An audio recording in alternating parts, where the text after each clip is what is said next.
Good evening, ladies and gentlemen, and welcome to another episode of MNW Firing Line, your guide to Multiverse Nexus Wrestling. I'm your host, Jerry Aldini, and with me, as always, is Pete McPherson. Hello. And we look forward to, as we always do, bringing you the best in MNW. And it's getting interesting, Pete. Yeah. I mean, right now with me pulling double duty and all these discussions of people going, stuff is happening. Things are fast and furious. We have new wrestlers debuting. We have new people showing up. We have new contenders for belts. We have so much that it's nuts. And boy, this was a week, wasn't it? Yeah, it was. And just all across the wrestling world, so many crazy things going. I couldn't even think of what else to talk about in the world outside of MNW other than, my goodness, there are some really talented people in some of our sister federations. And absolutely. And, some of these we showcased Multivania weekend. We did. So, yeah, just crazy time. And I'm getting it's been a while. I've been so used to either being backstage or here in the production truck. It's been bringing back a lot of old memories, being out in the arena where the crowd is and calling a match. That's a lot different. Well, I used to get in the ring. I used to, do the moves, take the bumps. That was a whole different world. But when you're there, you're focused. You're focused on your opponent, what's going on. Your awareness of the crowd is, they're there, and you play to them. But still, it's been interesting. Although this weekend I am not going to be on Warzone. I think we've talked about this. I have a family obligation. This is true. I have to go take care of. Otherwise, Trixie is going to murder me. Fair enough. And so, yeah. How about you? How's the week been treating you, Pete? It has been equally busy. Yes. Really? Yeah. Well, as we've said, you've had Anon barking up your door, and apparently he has since come to mine, just in case. Yeah, and it's like, I know that it looks like it's looking like my stint on commentary for Warzone will. I thought it was just going to be a temporary thing while they figure things out, but I guess they've decided to make it more regular. I actually had to sign time off paperwork for this weekend. It's not exactly the safest subject, of course, since with the recent loss of our vacation budget. Here's the interesting thing. I was discussing that with Anon. He told me about something. I can't talk about it. Not here. It's not time to get into details. Yeah. But we might have a way that budget might be getting restored. Well, I know the first people who've got to be signing up for that first have got to be the Toxic Wastelanders. Their names have come up. Clearly, Anon is ready for that, as far as I know. Anyway, but enough about that. Let's get into the actual reason we're here, which is to cover last week's events in Multiverse Nexus Wrestling. And so, of course, we start, as always, with MNW Friday Night Flashbang. And it started off, well, as it has been starting off for the last couple of weeks. We once again hear from the man who has been behind so much trouble. I never thought I would say this, but somebody who actually caused more trouble than Earl King Wes. And I'm, of course, speaking of Suicide Gemini. The clock is ticking, Nero, and you're nowhere to be found, feeling a bit chained down. You will have everything you ever worked for stripped away from you, and you will deal with the mental anguish of knowing there was nothing you could do about it, because I could beat you, Nero, but I want you to feel the same suffering I have for months on end, the never-ending torment, falling into I think that's quite enough of your babbling, Mr. Gemini.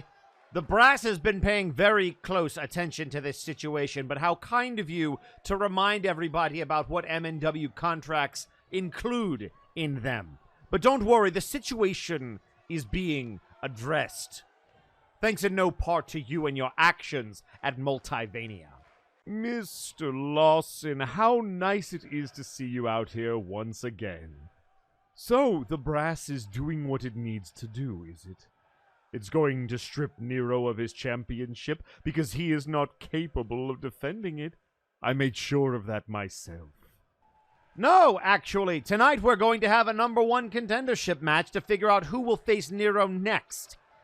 The hope is that he will be clear for competition in time to defend his championship, but you will not be a part of that match, Gemini, as retaliation for your actions, since they do have consequences after all. Oh, Mr. Lawson, I'm not worried about #1 contenderships or anything like that. Even if you name a #1 contender, you need a champion to be able to defend his title, and certainly the brass wouldn't let Nero weasel his way out of this. Name a replacement. What's going on in that brain of yours, Mr. Lawson? If we're following the rules, there's very little you can do. Yes, my hands are quite tied, as are the brasses, but I don't much like your demeanor or your tone, Mr. Gemini. So later tonight, we will have a fatal four-way match of fresh blood, people who have never faced Nero Napier before, and you have only yourself to thank for not being involved in that. And if you get involved in that matchup, Mr. Gemini, I'll send you to Warzone with your friends. Mr. Lawson, I have no need to get involved in that match. My job is done, so suspend me! Cast me out like an outlaw! My job is done, and now you will deal with the ramifications of the suffering and pain I have caused your champion. You all will fall into despair. And so I guess we were waiting for this. Lawson has finally stepped up and addressed Suicide Gemini and his shenanigans. I understand. Suicide Gemini thinks he's got this great plan, which I think is really presumptuous for somebody who looks like a Cradle of Filth groupie. Ooh, shots fired. Yeah, I said it. Come at me. I hear Danny Filth is actually quite a nice gentleman. Yeah, though. no, well, you know, actually, who I've heard is the nicest guy? Mm. Captain Sensible of the Damned. Huh. Here he's great. But be that as it may, the point here is that Suicide Gemini the law has been laid down on the show. It was decided that there will be a match to determine who will be the #1 contender for Nero Napier's belt, and neither Suicide Gemini nor Samuel Manatee can get near the ring. And all we know going in is it will be 4 people who have never faced Nero for that belt. And I feel that Lawson isn't done with Gemini. I think a lot of people aren't done with Gemini. I think, here's the thing. Gemini keeps acting like everyone should have no problem with what he did. And I have a list of people who I think have a problem with what he did. DeLuna, PM Ghost, all of Apex, basically the Honor Bound. I think that's that's a good enough list. That's good beginning list. I think there's some other people who might not be happy. So yeah, I have a feeling. And as they say, the night is young. Yeah. Yes, it is. But it is also a night that needs to kick off with its first match, which we know is always a showcase match. Definitely now a institution in MNW. And tonight, as was stated last week, our first entrant is El Pollo de la Muerte, followed by Red Star Roman. Then Fuck Kim Wang, the VR Junkie, the Bad CG Ghost, Cool JQ, the Cyber Controller, and Ramoond. Because there's always got to be one big surprise at the end, and no, you don't come much bigger than Ramoond. Absolutely. I mean, this is a interesting. At this point, you know, we have all established stars. Some like Wang, multi-showcase winners. Wang actually looking to join perhaps the 4-win club. Controller looking to get in there. And at this moment, though, as we watch this, the Cyber Controller gets a cover on Red Star Roman. And the Russian Merc is the first man out of the match.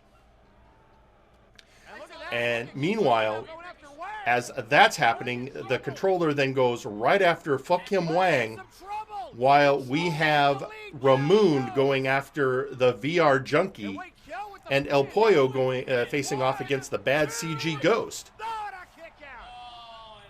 So while Wang manages to kick out, the controller manages to get a hit on Cool JQ, but El Pollo and the VR Junkie simultaneously pinning the Bad CG Ghost and Ramoond. And with that, in very rapid succession, 3 eliminations. Well, El Pollo at the head of the line for the ref. Yeah. And then, of course, you know, not to pull away just yet, the chicken wing put on the VR Junkie by the Chicken of Death. And in rapid succession, then there were 4. And El Pollo staying true to his word of using the showcase match as a place to reawaken his skills, to get back into shape so that he eventually can have that long-awaited singles match against Nero Napier.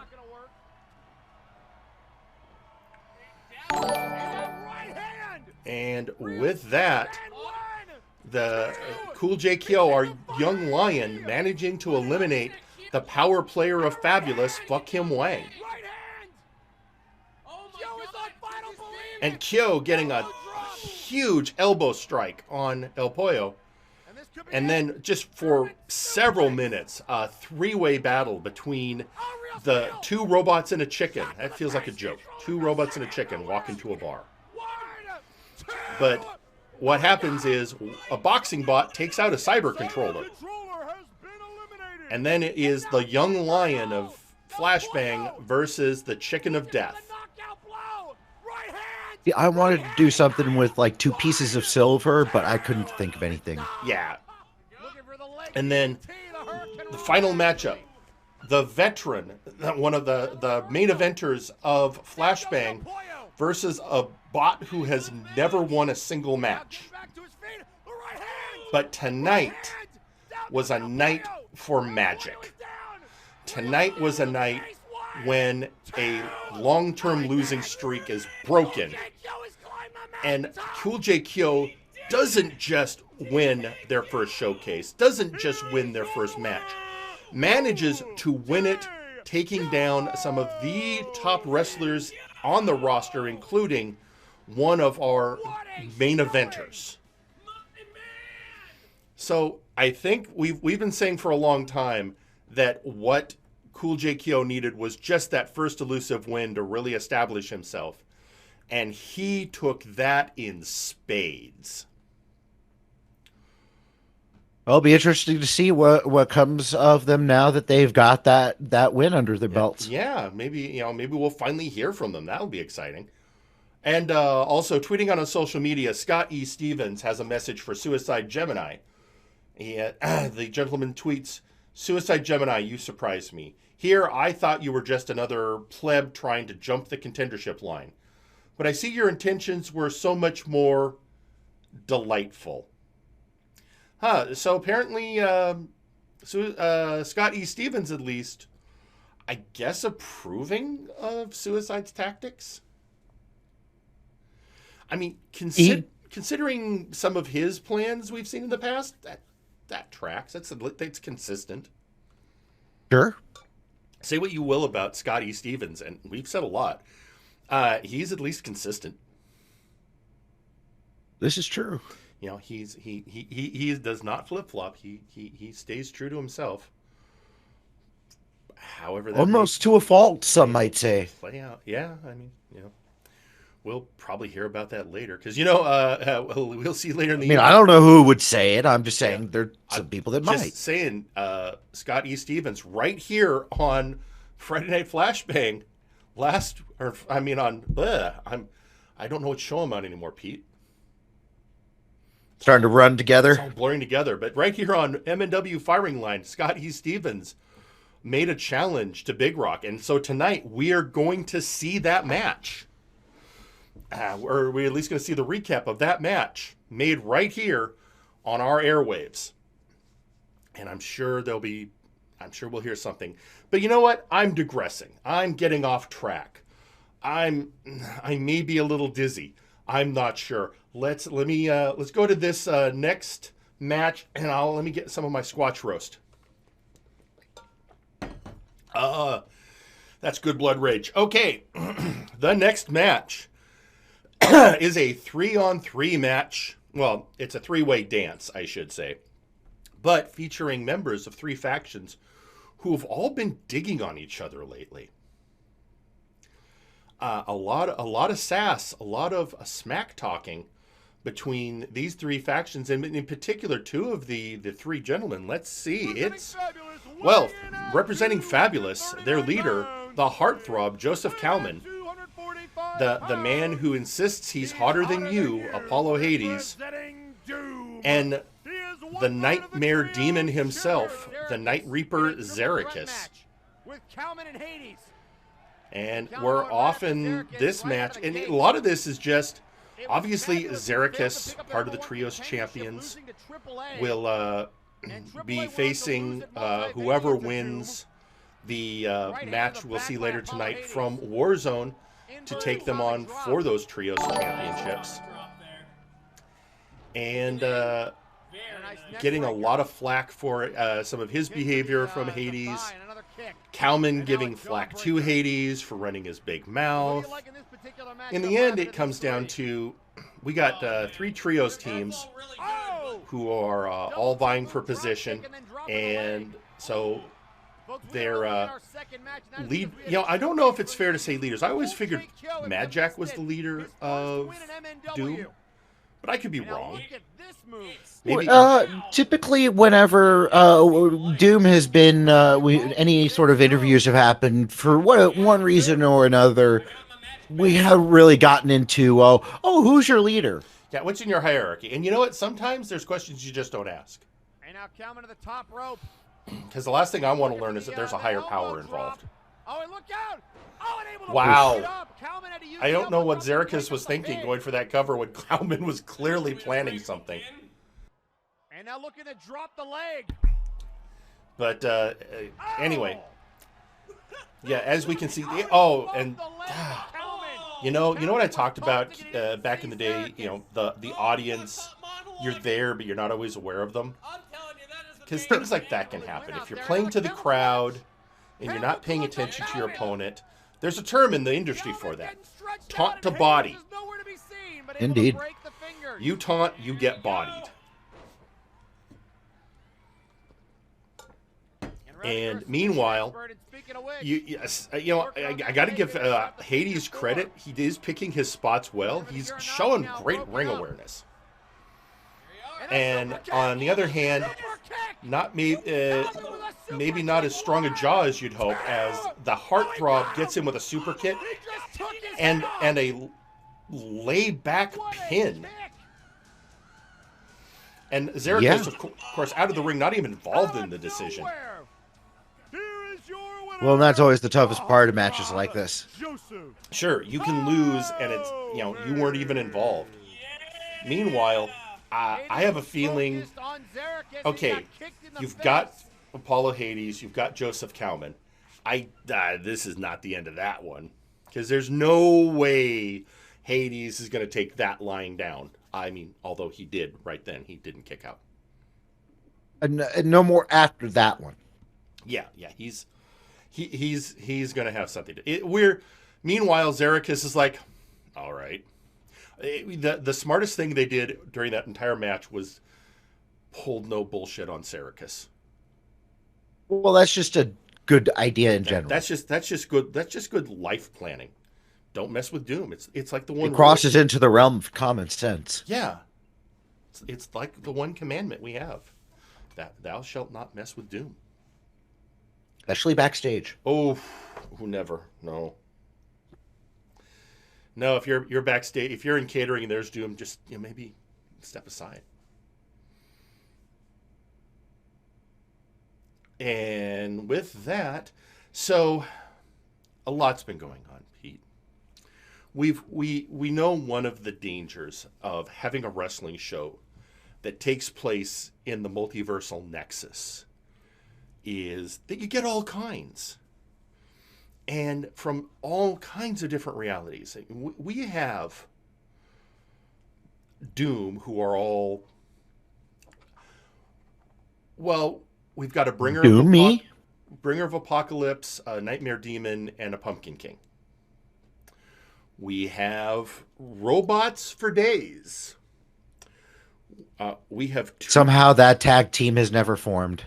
Yeah, we have 2 tieflings, 3 dragons, a dragonborn, several fae, and the biggest issue is you got to keep it fair because you still have people like Joseph Cowman and Apollo Hades who are just guys.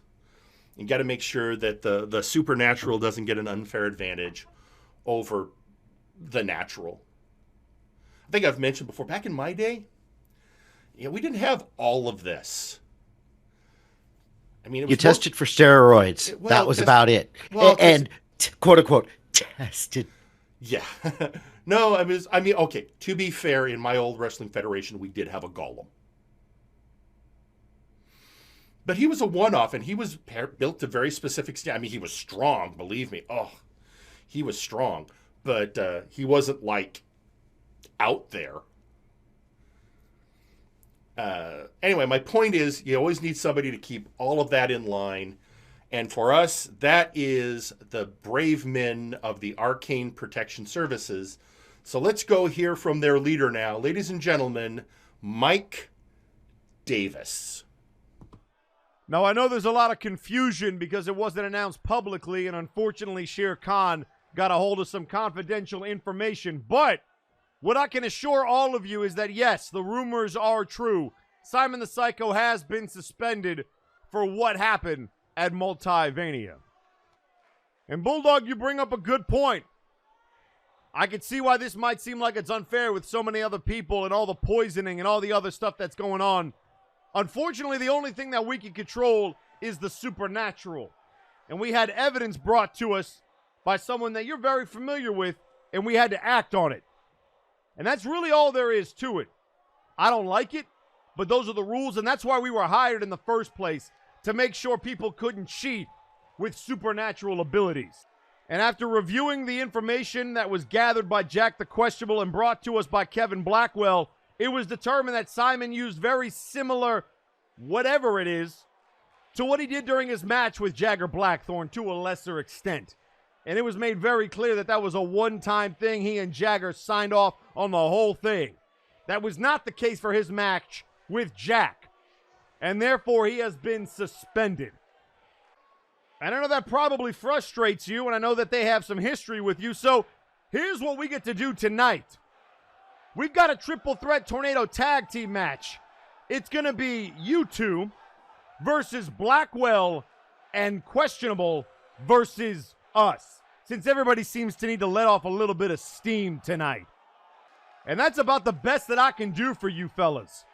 Because as far as Simon the Psycho goes, he knew what the rules were and he broke them. So that's on him.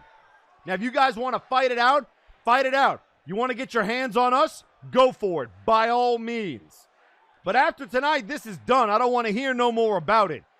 You two are going to be moving forward by yourselves for the foreseeable future. And I'll keep you posted if that changes for any reason.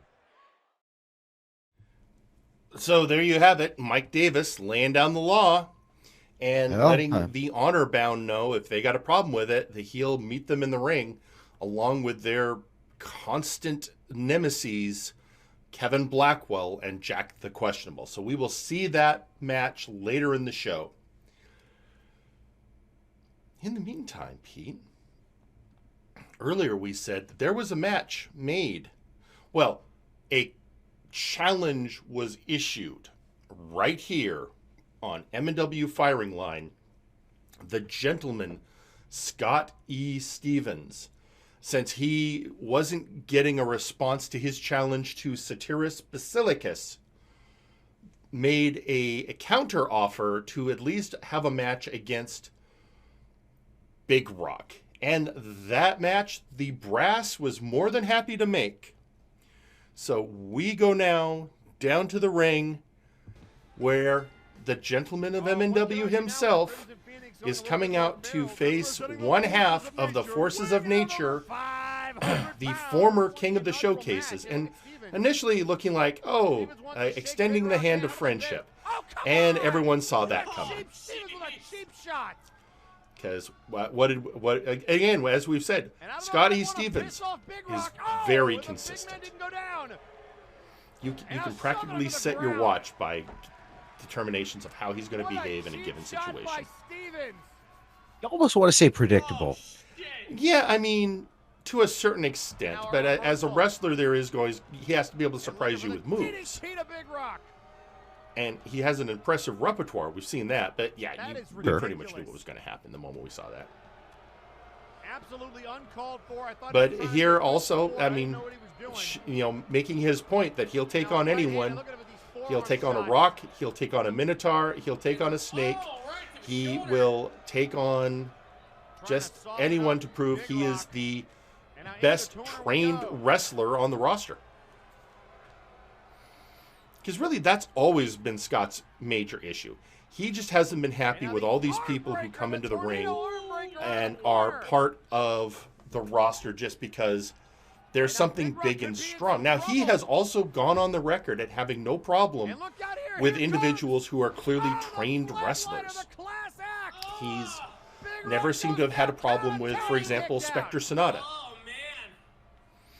Some wrestling skill there. But he's had issues with people like Big Rock or Huge Mane who come in and are just, we're big and we're strong. So this is definitely not a surprising matchup. But also him making the point, put him in a showcase match and he's at the deficit of a whole bunch of people. But he wanted to prove he could take on somebody in a singles match. And, to his credit, he did pick the biggest target he could go after, Satyrus, but he wasn't given Satyrus. So he went after the next biggest target he could think of. Did you hear that pop when he hit Yep. Also, a lot of push-ups. He's got him up. Hey. And drops him down. And with that, you also see the ring awareness, the training. Again, he uses a lot of classic wrestling moves and manages to get a 3 count on the big one himself. Those big, strong hands doing Big Rock no good. And the victory goes to the gentleman of MNW, Scott E. Stevens. And, say what you will about Scott. He's, he runs his mouth, but he very often backs up those claims. And, hey, Pete, guess what's happening right now? Yep. Phone's ringing. Yeah, I wonder who it is. Hello, Scott E. Stevens. Welcome to Firing Line. Good evening, Pete and Jerry. Good evening, Firing Line audience. How's everybody doing this fine Firing Line evening? I mean, we're doing good, Scott, and congratulations. You know, you told us last week, you issued the challenge to Big Rock. You said in a one-on-one situation you could beat him, and you know, you put your money where your mouth was, and you were proven correct. So there you have it. Congratulations, you made your point. You're right, I did, and good on you for acknowledging that. But I didn't say that I could beat Big Rock. I said that I can beat absolutely anyone on the Firing Line, on the Flashbang roster. Sorry, I'm so used to being the main event of Firing Line, the reason that everybody tunes into your rinky dink review show, that I just got a little flustered there. So anyway, I can defeat anyone, any single member of the Flashbang roster, and I would be so bold as to say I could probably beat any member of the Warzone roster in a singles match, because frankly, they're not good wrestlers either. I am flat out the best wrestler that this company has on any brand. Scott, I'm gonna just for a little moment of journalistic integrity. It's something that Pete's been teaching me. Am I hearing correctly? Are you, in essence, issuing an open challenge? You know what? Until the brass decides to give me the match that I really want, that one-on-one match, that one-on-one main event match with Satiris Basilicus, sure, what the hell? All right. So brass, Mr. Lawson, whoever is in charge on whichever show, feed me someone. I don't care who it is. I don't care where they're from, because I know that I can beat literally anyone that you throw at me. And I am happy to prove my point. And then when I have dismissed any doubt of my superior wrestling ability, then I expect the brass to give me exactly what I want, and that's the Minotaur Satiris. Folks, you heard it. The gentleman issuing a claim to everyone anyone in the multiverse. I mean, you're just flat out anyone who would step into the squared circle, you're going to take on. Absolutely. Not only am I the classiest man in the entire multiverse, I am absolutely the greatest real wrestler in the entire multiverse, and I am willing to put that claim to the test if anyone is brave enough to step up. I was just going to say, I remember at Multivania watching a match where a robot version of Wily fought Godzilla. So I just want to make sure that we're sure what we're getting into here. Whatever. I don't even care. This carnival of absurdity knows no limits. And I figure if I'm going to hang with these monstrosities, then I have to be ready to take on any opponent that dares to get in my way. It's as simple as that. And if it's a robot version of Wily, if it's the actual Wily, if it's Godzilla, if it's a robot version of Godzilla, I don't care. All right. Well, there we have it. So, but of course, I'm also noting, I mean, you're obviously very clear who you really want. But let's be honest. Satiris is just a milestone for you. I mean, let's be honest. That's not your. But what a hell of a milestone it is. We know what you're looking for. But there's only one feather that I would rather have in my cap. But what a feather it would be to be the first person to defeat Satiris Basilicus and have it not be some giant rock creature or some giant tree creature or some giant robot or a Dragonborn or a whatever. If just a guy in spandex who knows actually how to function in a wrestling ring can take down the brutish Minotaur who's mowed down everyone who's been put in his path, then what else is there? What else is there but to finally cut off the head of the snake, so to speak? And hopefully Suicide Gemini hasn't robbed me of that. And I've said it before, and I'll say it again now, I don't care whether or not Nero Napier is the World Heavyweight Champion when I get my hands on him. Because I will get my hands on him. And once I do, I will have dismantled the entirety of Apex. All right. And they will have gotten exactly what they deserve. Well, we obviously be covering this story with great interest, Mr. Stevens. Well, ladies and gentlemen, there you have it. The gentleman of MNW, Scotty Stevens, issuing an open challenge to anyone in the multiverse until the brass will give him his shot at Satyrus Basilicus. Scott, thank you for joining us, and we'll see you tomorrow night on Friday Night Flashbang. Absolutely, and even though you're contractually obligated to do so, thanks for taking my call all the same. You see, while it's common misconception, while in further movies, Mechagodzilla was a mecha version of Godzilla. Original debut appearance, it was extraterrestrial.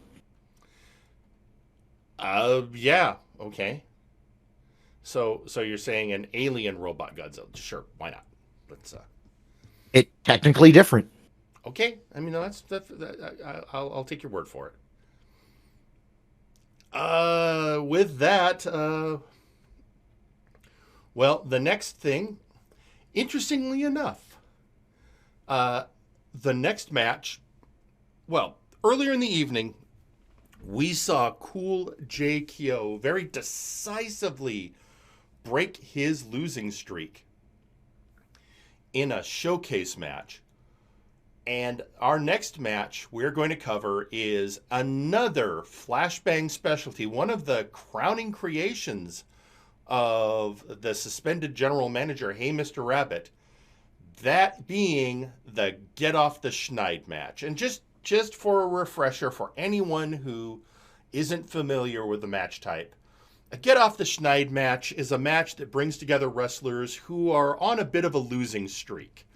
They haven't been getting the wins. Their record is on a downturn, and it gets them into the ring together because, well, someone's got to win it. And we have had wrestlers get into those Get Off the Schneid matches and really turn their careers around. I mean, Brawl Kaiser was in a Get Off the Schneid match. He is now our interdimensional champion. Absolutely. We saw Victor Vicious in a Get Off the Schneid match, and he has been on a hot streak ever since. So a lot of people look at, Get Off the Schneid match, you have to be a loser to be in theirs. And while that is technically true, the people that come out of it usually come out strong. So with that, this time around, in fact, before we get to that, let's hear from one of those Get Off the Schneid winners. Let's hear from our current interdimensional champion, the Brawl Kaiser. 1 month ago, I accomplished my dream and won the Interdimensional Championship. I felt on top of the world, or multiverse. And then, 2 weeks ago, I stepped into the ring for the first time as champ, and I lost. Not just lost, I was brutalized. And I lay there after the match, and I started to wonder, what happened? Well, I got powerbombed by Nitzik into a ring post, but why did it happen? And I realized this didn't happen to me because of something I did. Nitzik destroyed me because he was angry Hutch got attacked and lost at Multivania, and Victor sicked him on me because he wanted to send a message to MJF. I was, honestly, an afterthought. And then I thought back to Multivania. I won the title after beating Citric, but did I really earn the chance to fight him? No, Artemis ruined the contendership match, and Lawson was so angry at Citric King's antics that he wanted to punish him. And it didn't really matter that I hadn't earned a shot at the title because I was, again, an afterthought.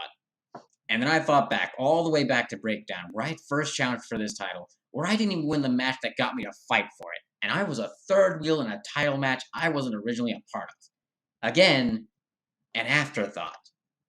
Why am I always an afterthought? I asked myself this over and over and over and over until I reached an answer. Maybe I'm an afterthought because I've been viewing Flashbang as an afterthought. Other people here are focusing all their time on winning matches, whether it's by training or fighting or whatever the heck the doof is doing, while I've been doing this as a hobby, a fun thing to do on the weekends. But I'm not just a wrestler anymore. I'm the interdimensional champion. And what kind of champion views the show he represents as an afterthought? A pretty terrible one, if you ask me. So from now on, I'm going to be fully committing my time to defending this belt and to defending this show. My life will be this belt. So Hutch, you want this belt? Come and try to take it. I'll take you on anytime you're ready. You know, as long as it's on a Friday, because that's when Flashbang airs. Or it's on a Saturday or Sunday if the production team needs to move the time to accommodate for unforeseen events. But as long as it's one of those days, I'll fight you. And I will show you that I will no longer be an afterthought. So there you've heard it from our interdimensional champion, refocusing and ready to take on the challenges of being a champion and ready to take on Hutch Kale, it sounds like. So there we have it. Now let's move on to that Get Off the Schneid match. And our contestants this time are the former combatant of the Kaiser, the aristocratic Canid, Alexis Edmonton, Tiki the Troll, and Lionel Matrix. Each of these individuals have had their issues, obviously. Edmonton is really still looking to make her mark on the Flashbang roster.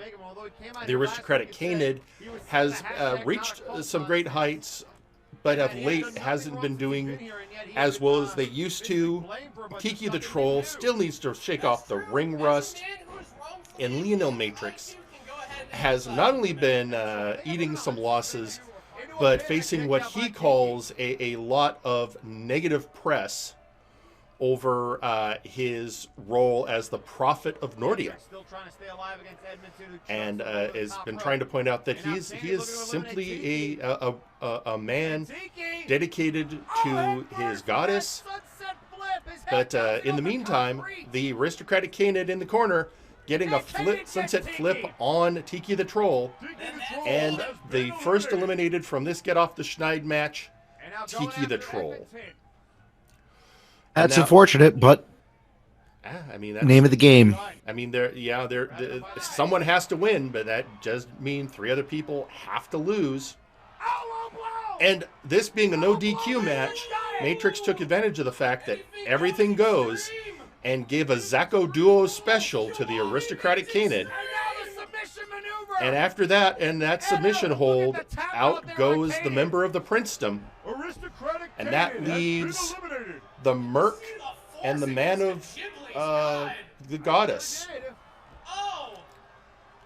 And Edmonton, of course, wanting to bring, as we've said, wanting to show that she is not just an afterthought in this promotion, but Lionel Matrix has a lot to prove.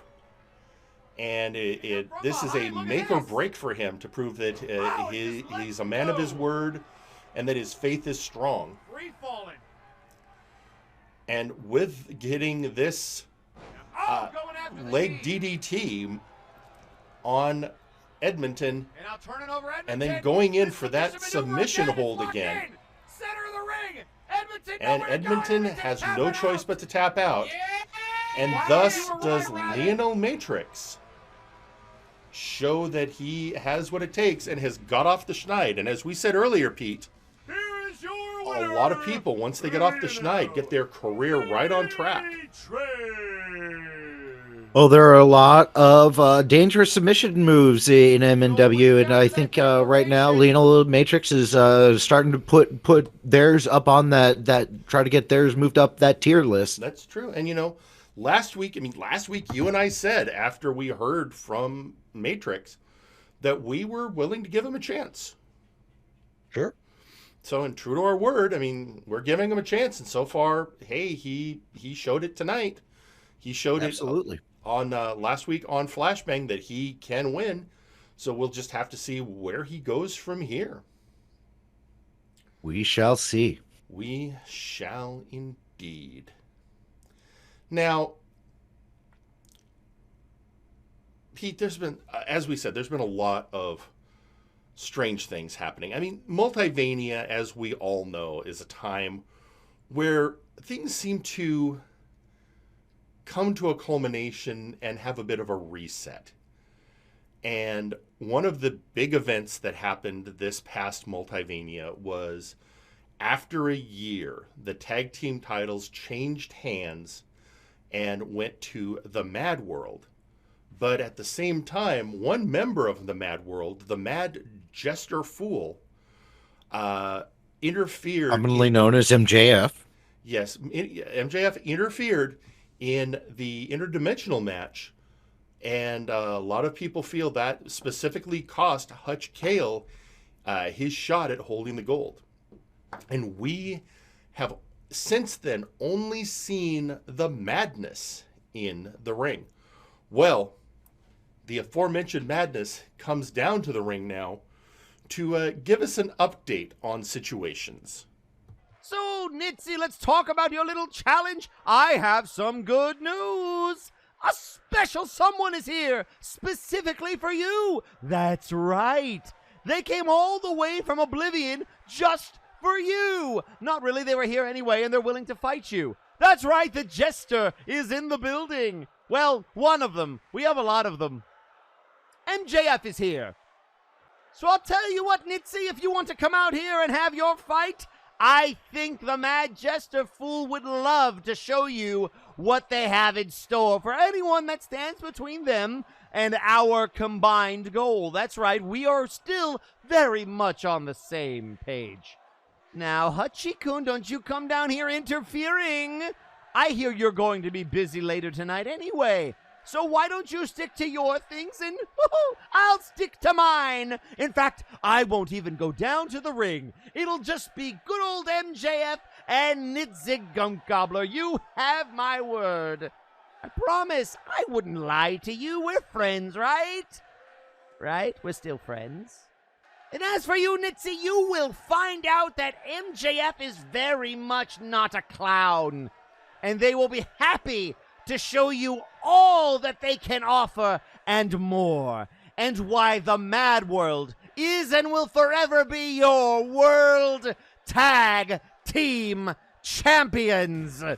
Enjoy your evening, folks. Yeah, so much there, so much. Here's the thing, and I haven't gotten a good answer on this yet, Pete. We know how Victor and Hutch and Nitzig feel, but is it me or does it seem that the Mad World still consider themselves part of the cartel? Yeah, oddly, somewhat. Yeah. As if they're like, oh, no, it was no big deal. It was just a bit of fun.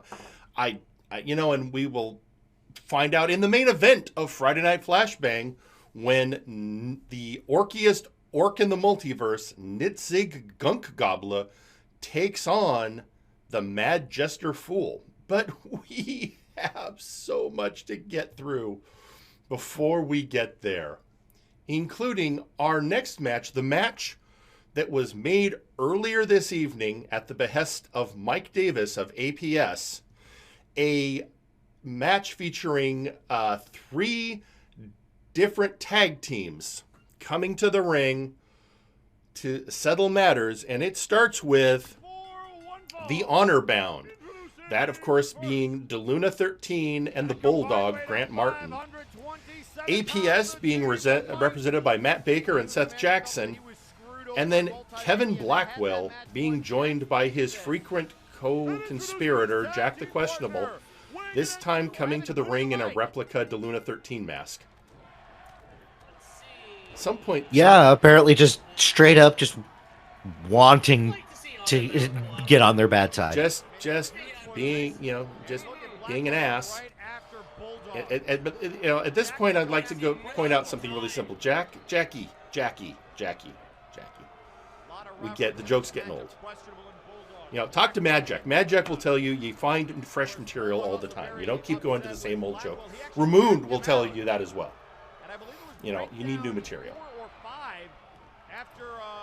But I'm sure you're that kid in high school that thought telling the same joke over and over again was hilarious. Meanwhile, although I will say this, he may not be good at humor, but he has definite great ring awareness. Breaking up that pin attempt on his partner, Kevin Blackwell, a man who is, I think you can count on one hand the number of times he's actually lost matches. Half of those, of course, were Ginger Boy. Yeah. In fact, I'm sure he's constantly reminded of. Yeah, and I'm sure it's really mad that Ginger Boy is out of his reach now. What with him being on Warzone and everything. Meanwhile, you have Seth Jackson going after DeLuna. And you have that Spinebuster put on Matt Baker by Kevin. And Seth coming for the breakup, but Matt is a good veteran of the roster, knows what to do. And then a Spinebuster on Seth Jackson. Meanwhile, it keeps happening.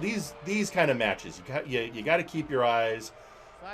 When you've got 6 men in the ring and 4 of them are not on your side, you can hope that your partner's going to help keep an eye on where they are. But when he's out cold outside the ring like Matt Baker, then you find yourself in a very sad spot, as does Seth Jackson right now.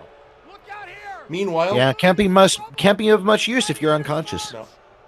Kevin Blackwell getting his old rival DeLuna 13 in a Gladiator March, and then getting the pinfall predicament on him, and no one's quite fast enough to get there. And thus, after all of this, the winners are Kevin Blackwell and Jack the Questionable. So the honor bound, I'm sure, aren't happy. But I think if nothing else, maybe they're refocused on who their real foes should be. Those two assholes. Well, and I mean that was originally somewhat of the intent of APS with this match. It is kind of getting things back on track, as it were. Well, that's true. I think that's APS. I mean, they did their job. I mean, they didn't win the match. They did their. Hang on a second. I'm getting a note from Phyllis. It's time to pick. Hang on. I don't know. Hello, you're on Firing Line. Hello. It's just Jerry Papolini.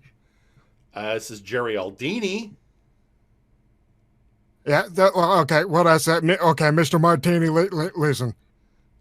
I tried my very best in that match, and you know what? I was listening to what you were saying for once. It's hard to listen to commentary and watch the screen and drive at the same time. So I pulled over on the. Where am I? It doesn't matter where I am right now, but the problem is, all right, it's hard to win a match alone. I figured that out the other day. I think that's why the whole, the one where there's 8 of us. And I won it. I think I won it twice. I can't remember, but that one's hard, and this one felt like that one, and it kind of sucked. I'm sure it did, Seth. But it's not like you ate the pinfall. You did fine. It was Kevin Blackwell pinning DeLuna. Well, I think could have stopped that, right? That because then the match would have kept going if that didn't happen. That's just my analysis. I could be wrong. Nope. I'd say that's pretty good. Yeah. No, we'll go with that. Oh, I got that right. Yes. You did. I got to write that one down. I got to stop the pin, even if it's not me. Okay. I got that one written down. Got it. But all right. Good. But yeah, ever since that day, it's I don't know. Davis keeps his door locked sometimes, and I think he cut off my pizza money, and I'm scared.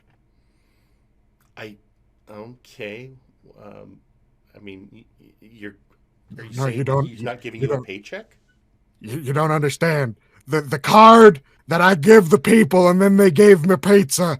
I had to go into the gov box. I had to pull out the bars of gold that I found, and I think I broke the cash register at Little Caesars, but that's besides the point.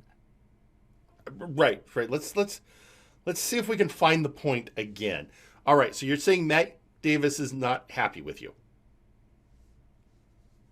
I don't know. We keep losing. Okay. But I win when it's me. But we keep losing. It's okay. Hey, when's the last time you had a therapy session with your counselor? The address got deleted from my phone. I can't find Caliban's house. Isn't it the spooky place with the lightning? How do I get there if the lady on the phone doesn't tell me where to turn? Okay, I can see it. Have you thought about calling him and asking for a ride? I gotta make another call. You guys have a good night. And there you have it, ladies and gentlemen. That was Seth Jackson.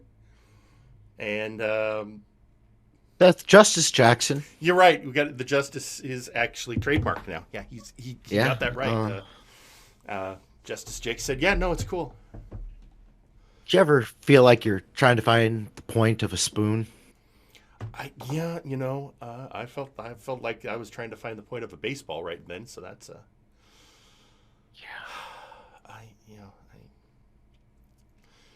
hang on a sec. I'm gonna have. Do you want some coffee? I've got more Scotch roast right here. Trust me. You put the lactic creamer in. It's great.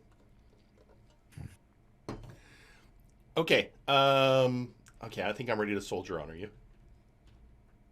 Sure. Okay. Yeah. Don't worry. This match. This is straightforward. Our next match, and it's not. There's not a grudge involved. It's a wrestling match, Pete. It's just a nice, clean wrestling match. Although, ladies and gentlemen, you people ask us this all the time. Every time I'm Jerry, is this a Haas fight? Ladies and gentlemen, I'm going to tell you. Haas, is this a Jerry fight? You know what? I actually knew a wrestler named Haas once. It's not a terrible name. That's not the worst name. No. It's not like the other guy. I mean, I used to wrestle a guy named George the Mountain Molehill. I mean, that was a hoss. I hope he didn't make too much of a him out of a him. The scariest time ever was when I was laying on my back and I saw him climbing the ropes. And my world went into slow motion, and all I could say was, no. I digress. Okay, this match features Otoro Ozul of AAA taking on the leader of the cartel, Victor Vicious. This, ladies and gentlemen, is a Haas fight. The Brazilian Bull taking on the leader of the cartel. And there they go. And yeah, and this one, I mean, Otoro is a skilled luchador, but right now we're not seeing any nuanced action. We're just seeing two men throwing hands and just pounding the hell out of each other. Just meat on meat violence. It is. I mean, not only is this a Haas fight, this is like the platonic ideal of a Haas fight.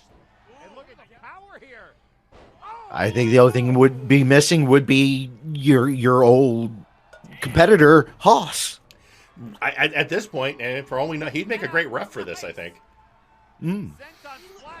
Yeah, he ended up changing his name to Marshal Uriah S. Justice. Oh, well, as long as it wasn't the kitchen sink. No, it wasn't. And you ever had one of those neck breaker moves put on you? No, wait, you're not a wrestler. I forgot. It doesn't feel good. Hopefully, I won't get to experience it. I mean, if you haven't been trained to take a bump now, you're doing great on the journalism. Just stick with that. Meanwhile, remember what we said about nothing fancy? Well, there's Oturo going upstairs, and waiting for just a minute, realizing the ref was down. That's some good ring awareness. Remembering where the ref is.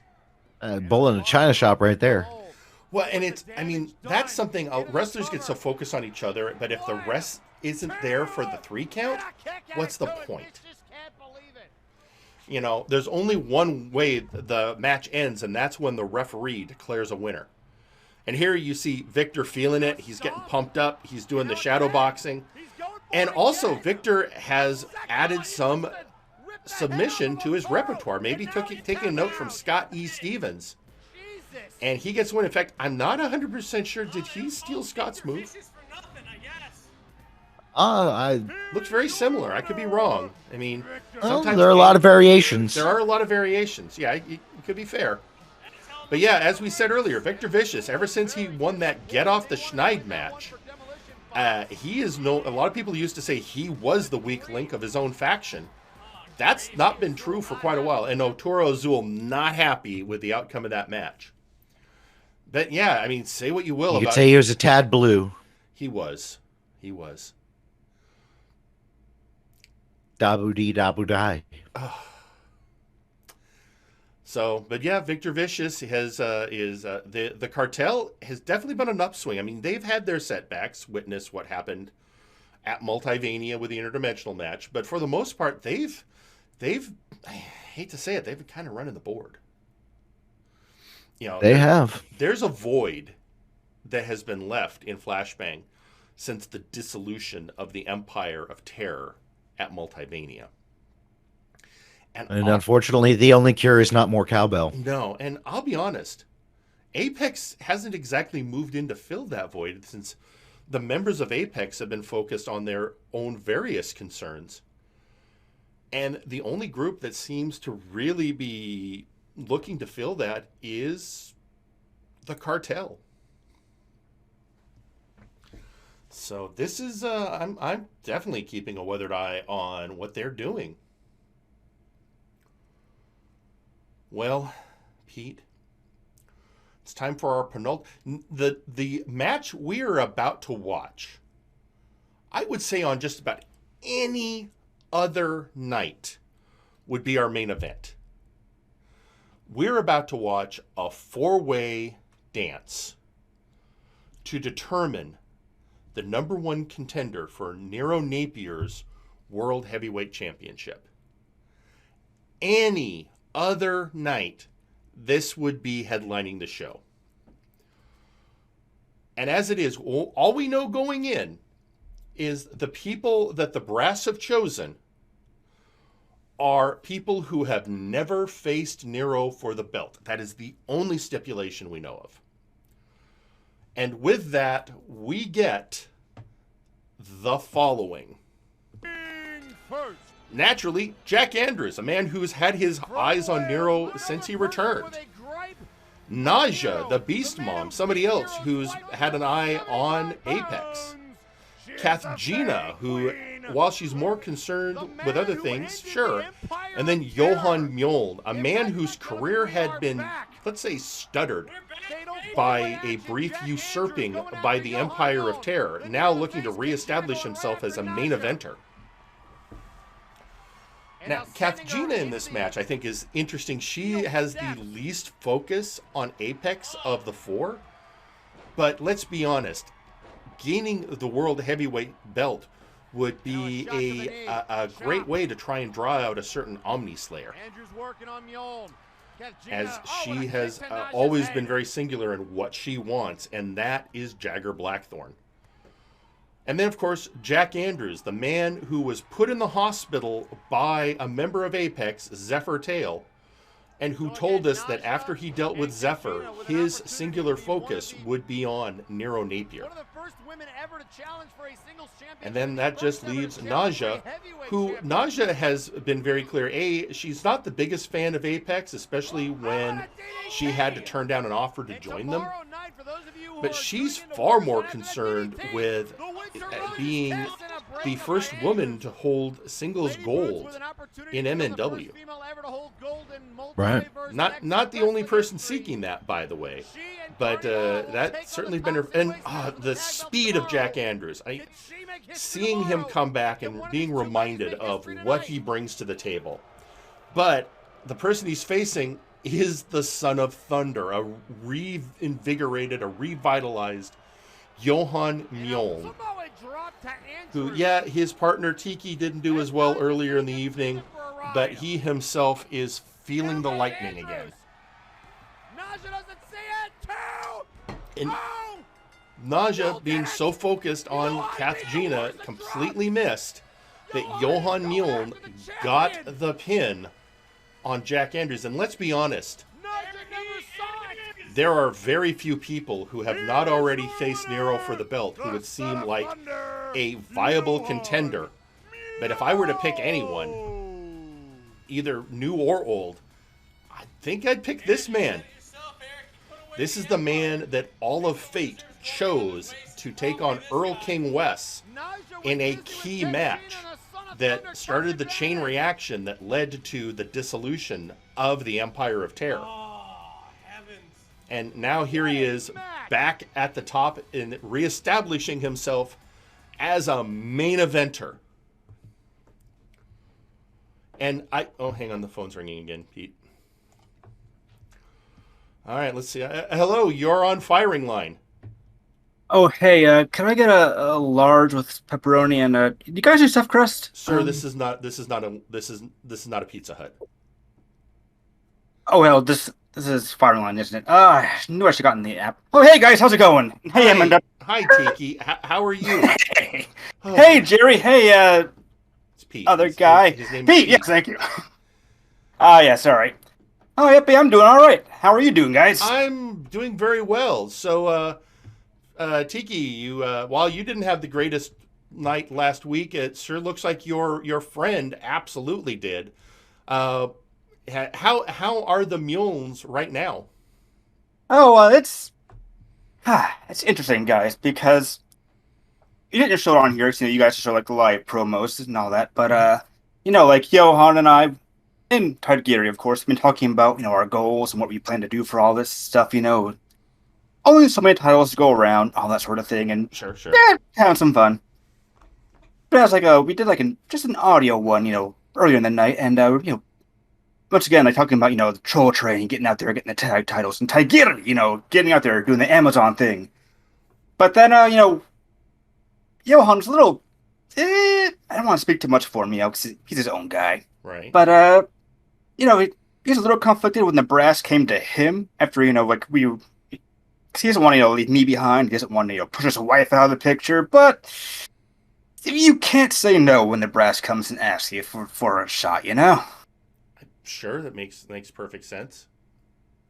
So yeah, they're doing all right, but we're discussing we're going to go forward with all this. Right. Well, trying to keep his spirits up because he's both pumped and very Viking angry at the same time. It's Johan, Well, he's all right. I mean, we've seen that before. Boy, we've seen that before. All right, well, I mean, that's fair. So, Johan, we don't know when that match will take place, but if my understanding of the contractual language is accurate, we should be seeing that very shortly because there is a 30-day clause in there. So, oh yeah. For all we know, we're going to see it tomorrow night. I don't know. I haven't spoken to Lawson. But yeah, Lawson, he's a good handle on things. He's not as fun as Rabbit. But, what can you do? Well, but on the other hand, he is like an administrator.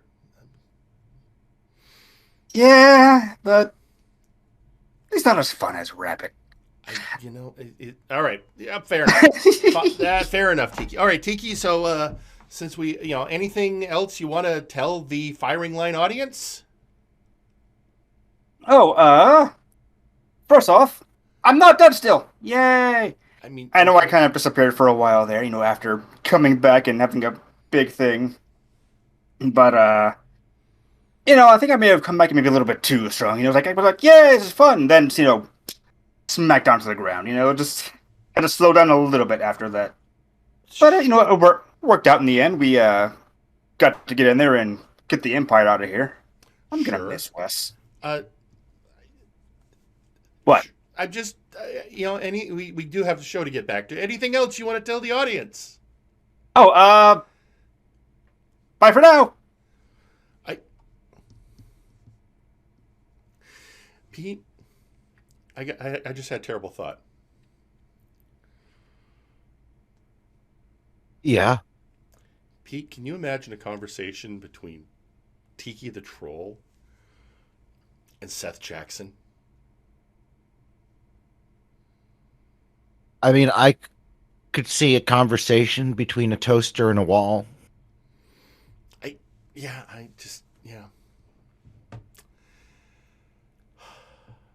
You know what? We got a main event. As I said, any other week, the match we just looked at would have been the main event of the evening. And that would have been considered a hell of a closer. But no, there's one more match. And this was the match teased by the Madness earlier in the evening, where Nitzig Gunk Gobbler will take on the Madness's tag team partner, the Mad Jester Fool, in one-on-one action.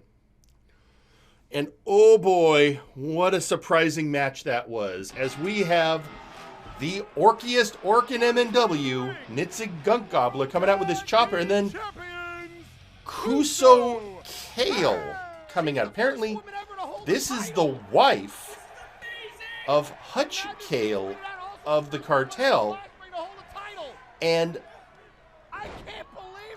she is actually she has been disguised as Mad Jester Fool since the beginning.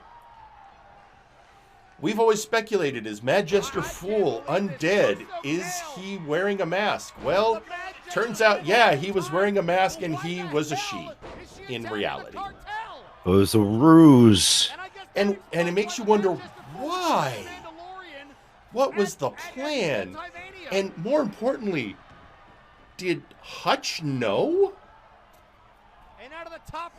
And if Hutch did know, then why did his wife cost him the Interdimensional Championship? So many questions. So many questions. And you know what? This makes sense. Remember the whole reason. It leaves it just, I was watching this match when it was happening. It was taking me several minutes I was catching up, and I'm good at this. And still it was when the. And then for a moment I was afraid I was smelling toast, and then it turned out Trixie was actually making toast. But so it was actually what you thought it was. It was actually what I thought it was. I was scared for a second though. And let's not neglect the fact that with I have a feeling, looking at Kuso, I mean, as Mad Jester Fool, she was fairly impressive as a wrestler.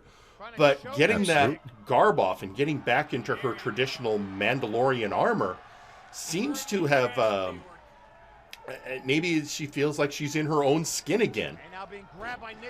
That's something they're a bit more accustomed to. Yeah, knows how to move again. Is set. I mean, there's a lot to be said for, especially if you're somebody where this is your culturally appropriate outfit.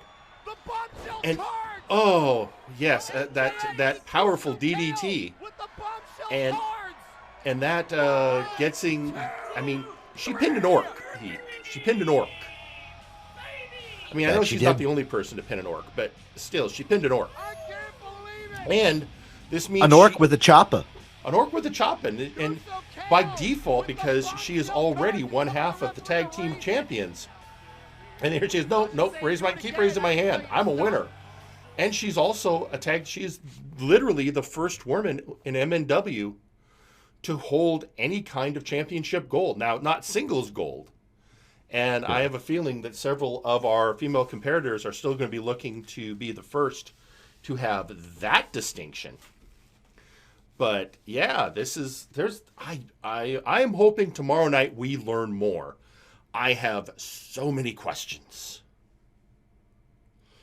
So many questions. All right. Well, Pete, either way, we have come to the end of the flashbang portion of our program. And well, we know what that means. It's time for the flashbang moment of the week. But first, a word from our sponsor. Whether you're working at home or giving your opponent work, we here at Lowe's are there for you. We're here with our sturdy tables and ladders that cease to exist if broken in half. We're here with rings that can stand up to even the most grueling of hoss fights. And when a locker room door is inevitably smashed by an angry lion woman, or a fiery undead leaves burn marks all over your paint, Lowe's will be there with a little elbow grease, a substandard 2x4, and a 6-figure bill. Don't believe me? Listen to these satisfied customers. You know, I like Lowe's because they have tables that I can put pizza on because everyone else keeps breaking the goddamn tables. This is Raphael Sampson here to remind you that Lowe's brand lumber is subpar at best. You deserve better. And trust me, I would know. I worship a god. Lowe's is great for tinkering with any hero gadgets. Sometimes when executing wrestling justice, I've had to break down a few barriers and a few walls. Oh, fucking damn it, Max, my wall! Thank goodness I shop at Lowe's, so I can get the best deal on replacing and fixing all the walls I break. Lowe's. Do it subpar for more. Why? And now picking up Kyo. Look out here. Looking for the leg DDT, the Hurricane Rana, actually. And now the reversal. Down goes El Pollo. Anyone's match! And now getting back to his feet. The right hand! Right hand! Down goes El Pollo. El Pollo is down. Real steel in the face. 1, 2. Oh, he did it! Gold Joe has climbed the mountaintop. He did it! TKQ! Here is your winner, Cool J. Kyo! TKQ! What a showing! My man! Kyo just knocked out El Pollo in the Cyber Controller. What a way to get your first win! My God! He finally did it against all odds, the man! If you had told me his first win would come by knocking out El Pollo, I would have never believed you. What an upset! Wow! All the people he took out. Cyber Controller, El Pollo, good Lord! People with notches upon notches on his belt. And Kyo just took him down like he was the Dragon Warrior. There you have it, ladies and gentlemen, your flashbang moment of the week. And now here on Firing Line, well, as everyone is, I'm sure, aware, our intrepid friend Joe Mojo has been taking a break to focus more on family matters, and as such, we have not had a new call-out in a while, but we still have an impressive library of interviews from Joe, so we're going to present to you another classic call-out. Ladies and gentlemen, this time we're going back to the time that Joe Mojo interviewed the funky one himself. Ladies and gentlemen, it's Da Funk.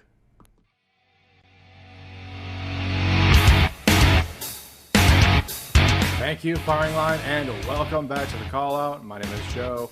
My guest this week is a former tag team champion. He is the funky one. We speak to Da Funk.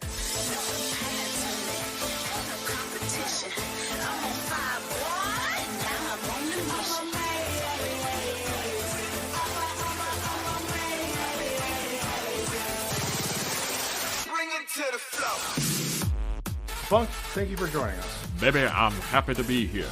Everyone listens to the call-out. Everyone watches Firing Line.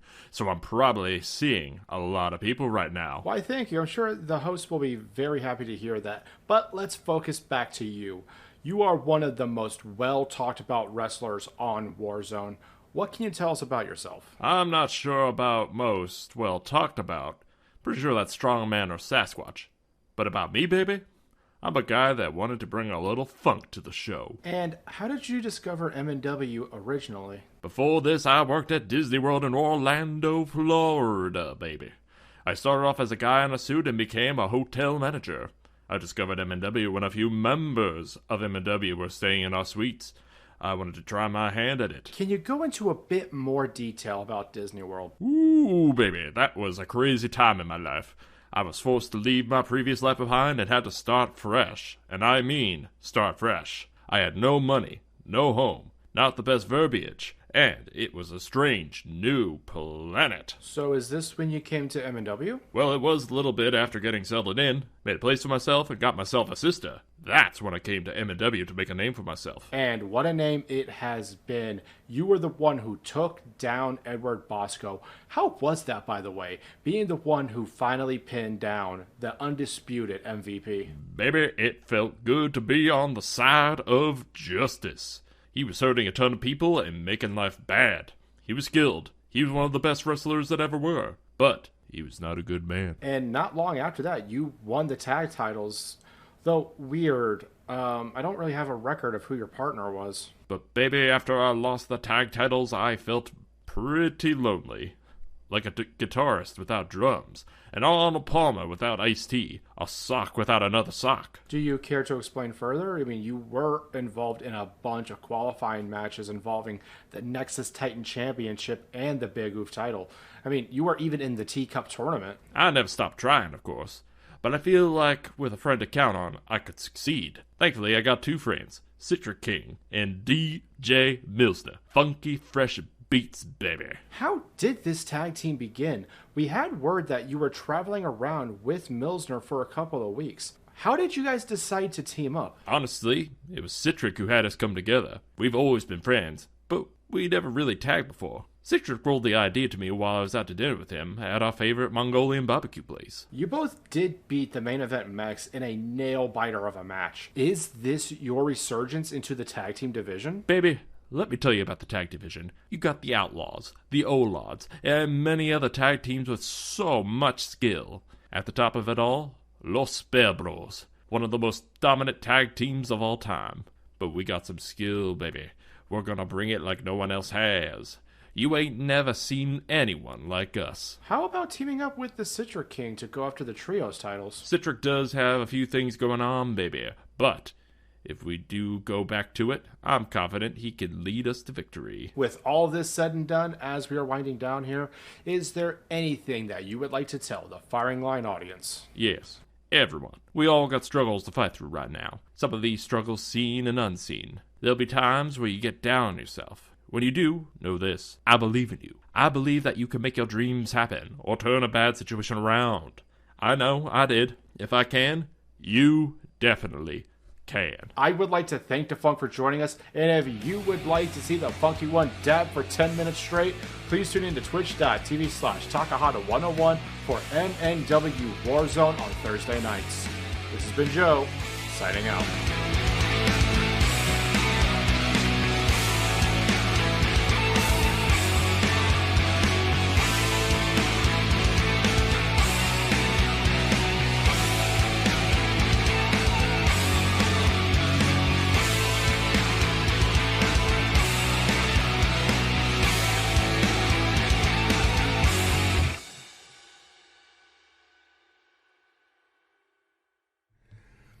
And there you have it, a classic call out.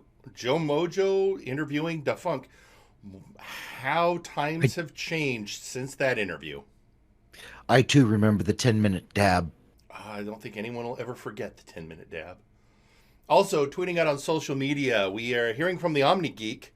I suspected there was something about MJF. This admittedly caught me off guard, especially the timing, but this goes way deeper. It's kind of exciting. I mean, not wrong. Well, but yeah, no, always interesting to see what's going to happen with the Funk in the future. So that is, let's keep our eyes out what's going to be happening with him and his friends. Speaking of which, now's as good a time as any for us to get into MNW Warzone. And the night started out, again, Warzone has embraced the tradition. It is now a MNW staple, the 8-man showcase match. And this was an interesting match, Pete. I think we can all agree there were some surprises. There's always the chance for a surprise in an 8-man showcase, but this one definitely had a couple. So our participants are Ignacio Cervantes, Wonderball, the Allfather Arkolf, from Chained Hell, Hightower, Alpha Kong from Omega Club, from the Absolute Units, Forrest the Fortress Wade, from Nakama Worldwide, Power Surge, and from the backstage area, our janitor. Yeah, oddly enough, our janitor. Our janitor. You know, we originally would have thought that the Allfather showing up at this showcase would be the oddity in the lineup, but no. No, our janitor, I guess. I mean, we did have remember, what was it, Felix Big Rig, our mechanic, wrestle for a while. Yeah. And now I guess our janitor decided to take a crack at it. Meanwhile, in the ring, Allerkolf eliminating Forrest right off the bat. And meanwhile, this battle goes on. Wonderball bringing Power Surge down in a looks like a cross armbar. He's out, and he submits. Yeah. Meanwhile, while the Allfather goes after Hightower, the Alpha Kong takes out the rookie luchador Ignacio Cervantes. And then while we have, looks like a power bomb on Alpha Kong, the janitor putting a DDT on Arkolf, which, let's face it, that's impressive. Alpha manages to kick out, but the janitor, after that DDT on Arkolf, manages to hold him into a pin. And out of nowhere, the janitor, of all people, takes out Arkolf.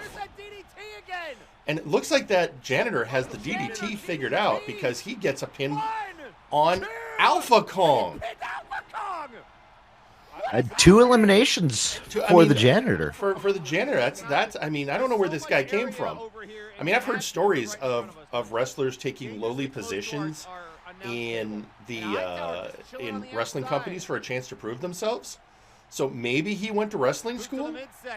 Perhaps. I mean, I don't know. I have no book on him because he's just janitor. Never seen him before. I mean, I've seen him before. He's backstage cleaning up. And then, I mean, I can only assume, you made reference to the DDT. I mean, originally, before made famous in wrestling, the DDT was a pesticide. It's true. Makes sense why he'd know it. Fair. And yeah, third elimination for the janitor, by the way. Janitor, had the most eliminations of the match with 3. But I mean, he did a great job. But in the end, he did fall to Hightower, ultimately being our winner. But let's be honest, Hightower won, but there was an impressive showing by that janitor. I guess he got his moment to live the dream.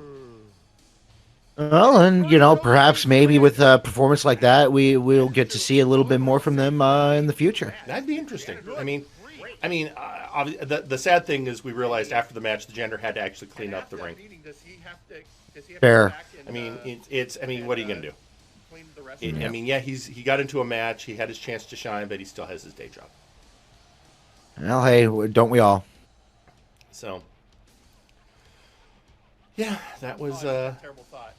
What's that? I mean, we don't even know his name. He's just, and he even just said, I mean, who are you? I'm the janitor. Hey. That's how he signed in. And I mean, we don't necessarily want to diminish the win for Hightower, but I think it just caught everybody off guard that somebody that position making it all the way to where it is just Hightower and themselves. Yeah. I mean, that was an impressive debut, let's be honest. Absolutely. So, he came out of nowhere. Maybe we'll see him again. Well, in the meantime, the next we have to go to, a lot has been going on with the issues between Vinsmoke Sanji and the Outlaws. I mean, we've been getting into for weeks the bad blood, the feeling of betrayal that Vinsmoke felt he was set up. And since then, he's been trying to get a victory over them. But the problem is when he faces them in the ring, he's facing one of them, but the other is always out there. And right now, no one's got Vin's back. So Vin, it's always a 2-on-1. So this week, Vin made the request to, if it's going to be 2-on-1, let's at least make it a legitimate 2-on-1. So our former heavyweight champion, our very brief Nexus Titan champion, Vinsmoke, coming out to face the Outlaws in a handicap match. I mean, good on him. I am, if you're going to take him on, at least make both of them subject to the rules. I don't know if that's really going to help. Just remove pretenses. Yeah. Let's just if it's going to be a 2-on-1 match, let's just legitimately make it a 2-on-1 match. Call a spade a spade. Yeah. And I will say this. I mean, last week, I think everyone agrees, if it had truly been a 1-on-1 match between Vinsmoke and CGR Killer, that Vin would have won. Theron was definitely the wild card that brought the win. This week, though, I mean, legitimately taking on both men, Vin still put on an impressive show. I mean, he brought it to them. And, absolutely. He had the odds stacked against him. But nonetheless, Vinsmoke has been showing... This is... I don't want... you could say it's a new Vinsmoke, but really, we're seeing signs of the old Vinsmoke. The man he and that's where I was going to say is are we seeing a new Vinsmoke, or are we just seeing a better version of the original? It does feel like he's getting back to what made him a great wrestler, what made him one of the best talent scouts. I mean, his version of Omega Club was a dominant force. He had an eye for talent.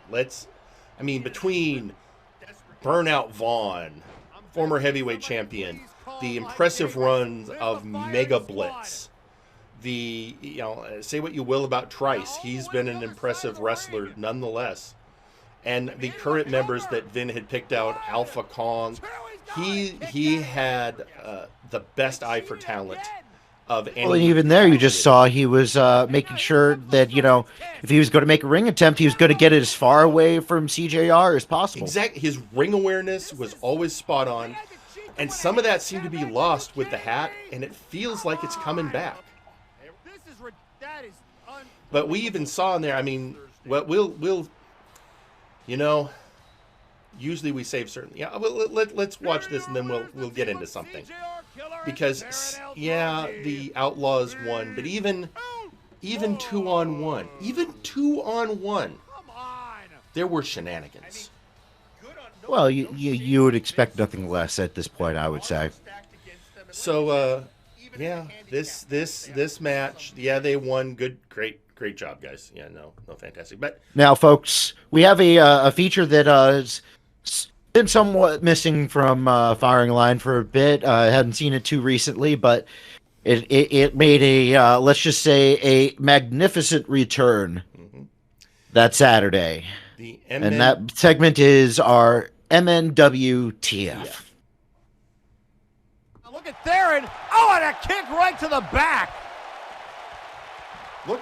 What the hell? What did we just see? Wait a second, what? What? And a kick out. What the hell was that? Eric, I want to reiterate my call. Kick right to the back. Look. What the hell? And a kick right to the back. Look. What the hell? I mean, I was there. I was calling the match. Eric Generica and I were both sitting there going, the hell? And reviewing, and I told Eric at the time, I want APS down here. I want an investigation, something. Some kind of answer. And in reviewing that tape, and in reviewing what we just saw there was something clearly going on. That wasn't a normal kick, and that didn't look like somebody just flopping over because he'd been stunned. Something picked him up. Yep. Now, CJR Killer and Theron Eldrazi, I mean, they're dangerous men. They're lying, cheating bastards. But they're just two guys. But they know people. And I think that was a clear breach of the no magic in the ring rule, which, yeah, APS is down on Flashbang, where they have had more magic. I mean, they had, up till recently, they had 2 Fae and a Lich. And, you know, whatever the hell the madness is. But now I'm starting to go, what's going on here? I want answers. I want answers. But I'm not going to get them tonight. No, not tonight, unfortunately. Not tonight. No, instead, we have to go to... So another interesting rivalry that's developing. And it's been brewing even before the Faces of Fear broke up and the advent of the Murder Cave. There has been growing rivalry between the Sith Lord Exar Kun and Dr. Grimm, which led us to this week where a pick your poison match stipulation was put forth. And for you folks who are not aware what that means, pick your poison is when your opponent, your rival, gets to set up your match, gets to pick who your opponent is going to be. So Exar Kun, typically a stipulation, perhaps. Yes. So Exar Kun and Dr. Grimm each got to pick a wrestler to take on the other. And this is where you can get very strategic. Your goal is you want to get somebody who is not just going to beat your opponent, but is going to get into their head. And so the first of those, well, the first one to come out, Exar Kun, the Sith Lord himself, comes to the ring, and the person Dr. Grimm picked as his opponent, the Terror Angel, Fear Strikes. And why is this significant? Because Fear Strikes used to be Exar Kun's apprentice. There was always 2. And for Exar Kun, it was Fear Strike. No one knows Exar Kun better than Fear Strike. And Fear Strikes was the first person to leave the Faces of Fear when it had grown to its largest size. And he didn't get kicked out due to the Festival of Fear. He left of his own accord, dissatisfied with how the Faces were being run under Lucius Constantine. But that meant also leaving his master, Exar Kun, behind. Of course, since then, both men have held gold, both men have known glory, but now, both men facing each other, Exar Kun looking to prove that he can take on whatever Dr. Grimm throws at him, and Fear Strikes still feeling the sting of what happened after that departure and wanting to show that he has surpassed his master. I think that's a good encapsulation of the situation. Would you agree, Pete? Absolutely. This is, you know, this is your like you said, your master and your apprentice. The old, you know, certainly an old favorite in terms of storytelling. You know, True. Which also brings to mind, we still aren't 100% sure where the storyteller fits in with all of this. Yeah, XR is focusing. Inquiring minds want to know. But in the meantime, XR Kun pulling on the power of the Force to overcome his apprentice. But again, if there's one person who's going to know how to counter the Sith Lord, it's going to be the Terror Angel. And with that, after a, let's be honest, after the fierce strike, and the 3 count comes, and the apprentice surpasses the master, Fierce Strikes defeats XR Kun. So in the first of our Pick Your Poison matches, Dr. Grimm proved that he knew who exactly could get the better of XR Kun. So a point in Dr. Grimm's favor. poison was administered. Poison was administered. But we will still get to see whoever it is that is going to take on the... sorry, I lost my thought train there for a second. We will find out whoever is going to take on Dr. Grimm shortly. But first, there were several matches set up in the previous week, and there have been rivalries growing of late on Warzone. And one that in a fashion that many Flashbang wrestlers are familiar with, one that grew out of a showcase match, that of course being the back and forth between Sergeant Major Payne and the legend incarnate Beowulf. They've met once in a showcase match where Beowulf pinned Payne. They've had a one-on-one match where Payne pinned Beowulf. Now they are going to meet again, but this time with friends. Each man put together a team to take on the other. So let's see who we have taking on whom. And it starts with Nakano Kirishima, the delinquent son himself, and Carcharodon being part of Sergeant Major Payne's team. Sergeant rocking a new ring kit. And on Beowulf's team, the constant nightmare Constantinople, Beowulf himself coming to the ring for the first time without his mask, and the big oof champion, Bart Ender. Now there's ace up your sleeve. Well, it is, but it makes sense because Carcharodon has been targeting Bart Ender, saying he deserves a shot at the big oof. And so it makes perfect sense. Bart would love to come and shut the Shark Man up. And now we have a little book. Apparently, I had a chance to briefly communicate with Carcharodon. He is some kind of fusion between a man, a demon, and a undocumented species of shark. And apparently that is a mask. He says you don't want to see what's underneath this. So, you know, I'm going to believe him when he says that. I don't want to take any chances. Everybody's going to have to be legal at some point. Elimination rules. And Sergeant Major Payne, we're still... I need to get some... hopefully we'll get a chance to talk to him soon. I still want to know, is that a mask? Is that your face? Are you undead? Inquiring minds want to know. Does that look infected? Yeah, I mean, Beowulf, we know who he is. He's the actual incarnation of the legendary epic hero Beowulf. Nakano Kirishima apparently is just what he seems like, some street delinquent who has gone into wrestling. And Bart Ender, we know. Oh, Bart Ender pulling up the support.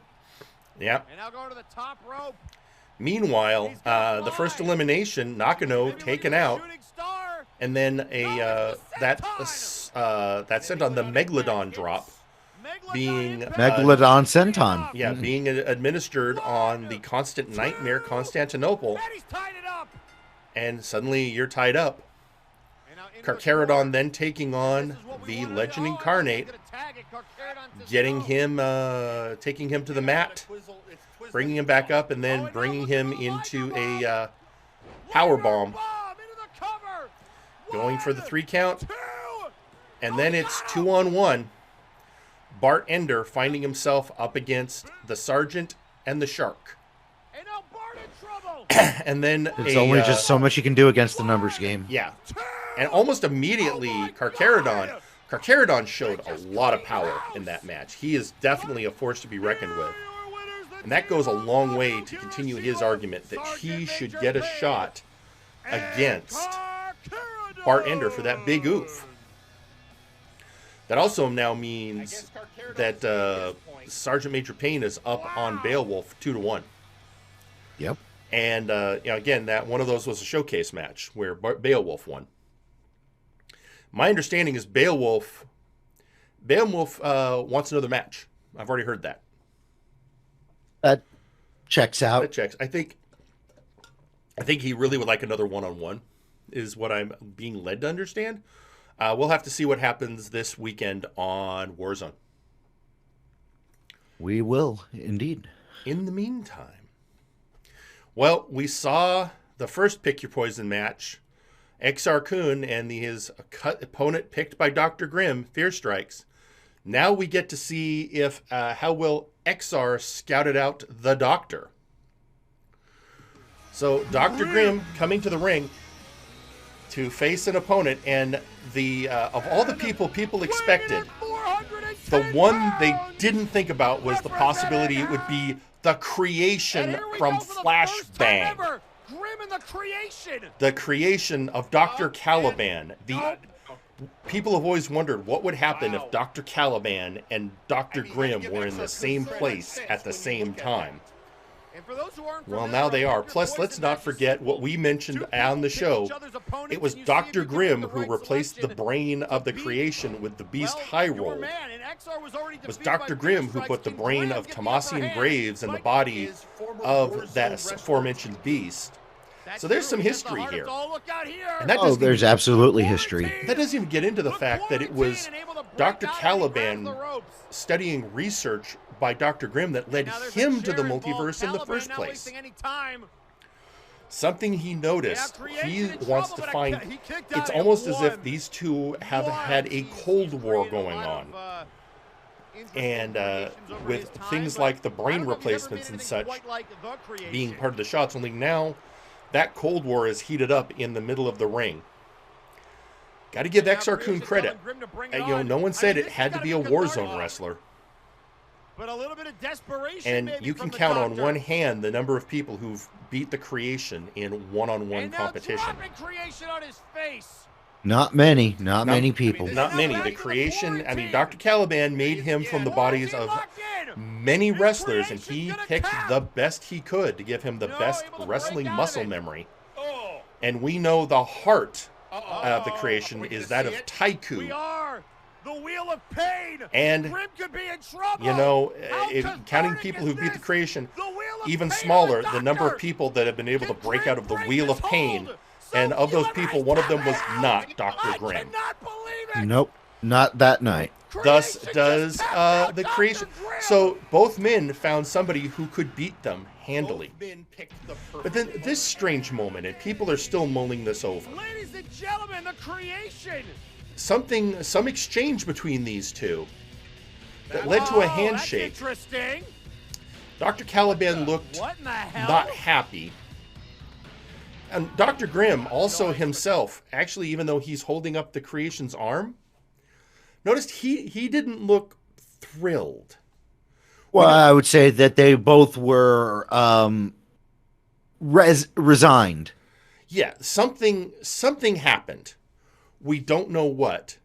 There's more to that story. And I expect that we will hear more on that in the future. I'm sure we will. So after that surprise, Well, we've got another thing on it, but before we get there, it's time for the Warzone audio promo of the week. So, ladies and gentlemen, let's turn to a most unexpected meeting. Ah, Mr. Thunderthigh, so good of you to accept my invitation. Please, have a seat. So you insult myself and Unga Bunga in the arena in front of everybody, and then you have the audacity to invite me to the VIP lounge like it's no big deal? Oh, I have half a mind to— So use that half a mind to shut up and listen. Max, you have been a thorn in our side for some time. And while I have enjoyed some of the, banter between you and Wilson, I now have more pressing matters to attend to. So, I'm offering you a deal. You knockoff Farrell! That's it, let's go! What's this? A check? That's a lot of zeros. Enough money to fix all of the damages to your precious little hospital. I'm here to restore the glory of Warzone. But after the squabble you and your cadre of third stringers caused, people now think we aren't the #1 contenders for the trio's title. Now, while I personally don't care what those idiot marks think, our new management does. I have the full confidence that VIP will win this wager, but I would prefer that we waste as little energy as possible on it. All you need to do is look the other way when one of your partners goes in for a tag, or break up a pinfall just a second too late. And don't worry about your reputation. We'll make sure that you come out looking like gold. The crowd won't blame you for the loss. They'll lay it on the Neanderthal or whoever you pick as a third. This is a win-win situation for us all, Max. VIP leads Warzone into a new golden age, the children's hospital gets repaired, and you are still a hero to the people. I don't know what to say, to be honest with you. Being a manager and all the craziness of it, I don't know what to think. I think you do, Mr. Thunderthighs. We are winning this match, no matter your decision. Either you leave the ring as a valiant hero, and all that stress is gone, or you leave it battered, and your hospital crumbles to dust. Now, please get out of my lounge and take your pride with you. I'll await your response in the ring on Saturday. This changes everything.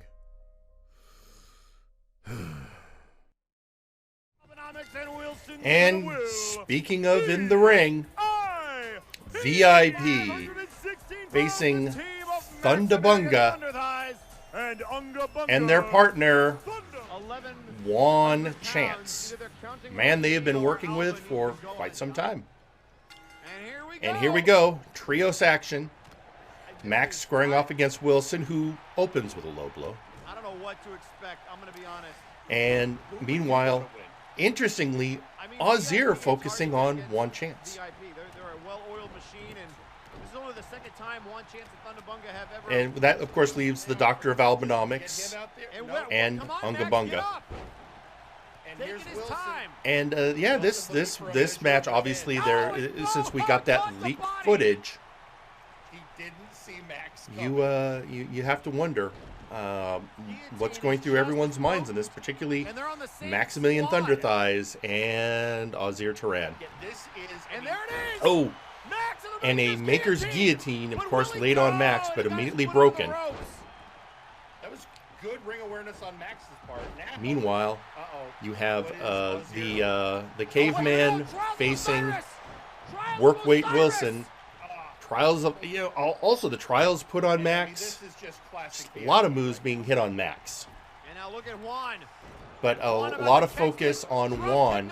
I think there is still a bitter taste in VIP's mouth over the fact that Juan managed to pin Wilson.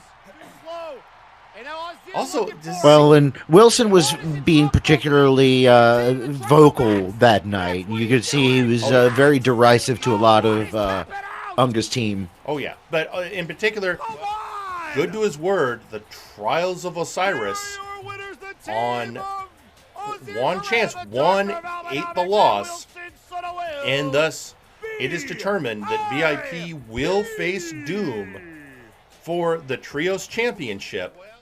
But there are still Well, Pete, there are still outstanding questions.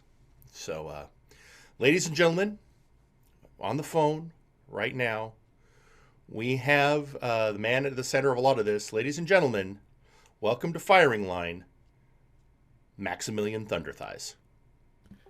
Good evening, ladies and gentlemen. Thank you for having me on Firing Line, gentlemen. So, Max, there's a lot of questions going about. What do you want to say to the multiverse? I would like to offer two things. First, I would like to congratulate VIP on their victory. And it's not often that I like to admit that I'm wrong, but I was wrong. You are worthy to fight for the trio's belts. And often I don't admit mistakes, but you were right.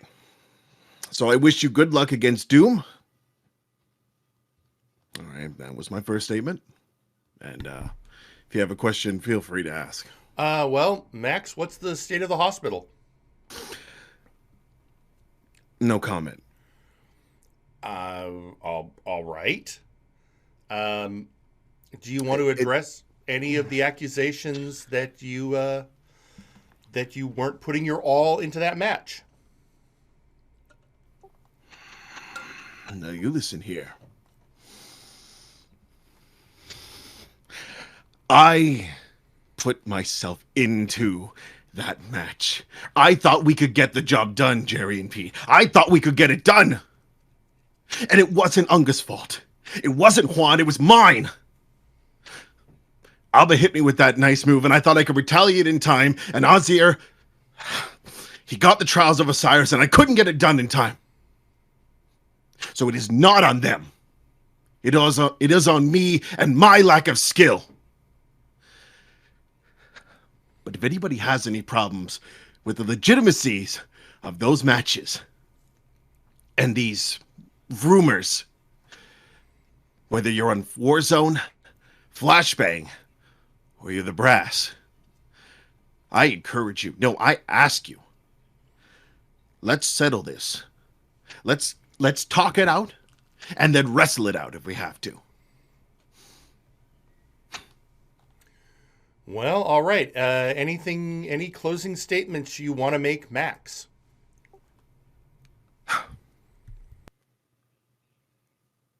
Unga, I'm sorry.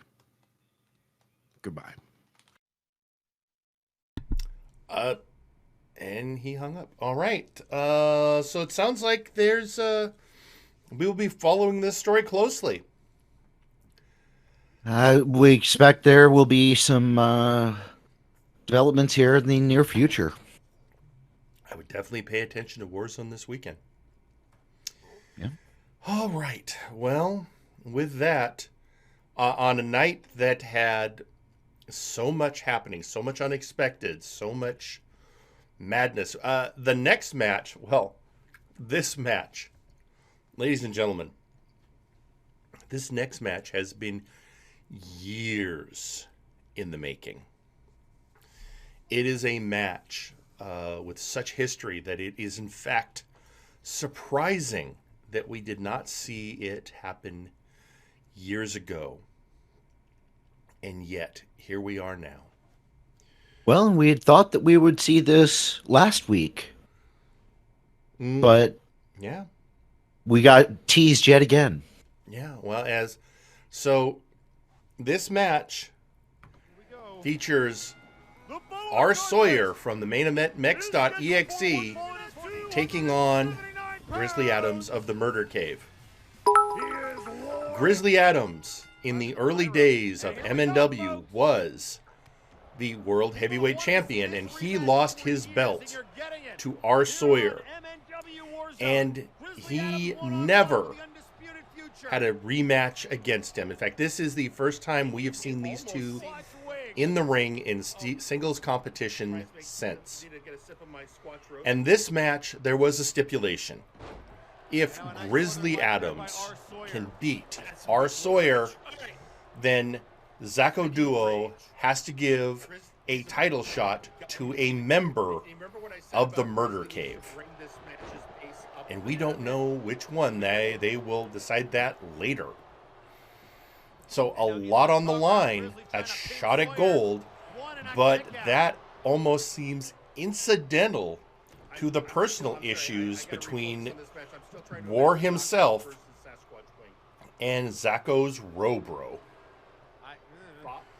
These are, and as we see here, after a delivery of a Grizney, or more appropriately, the Grizney end to R. Sawyer. He wants to hurt him.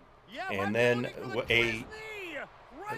another Grizney, and down goes R. Sawyer.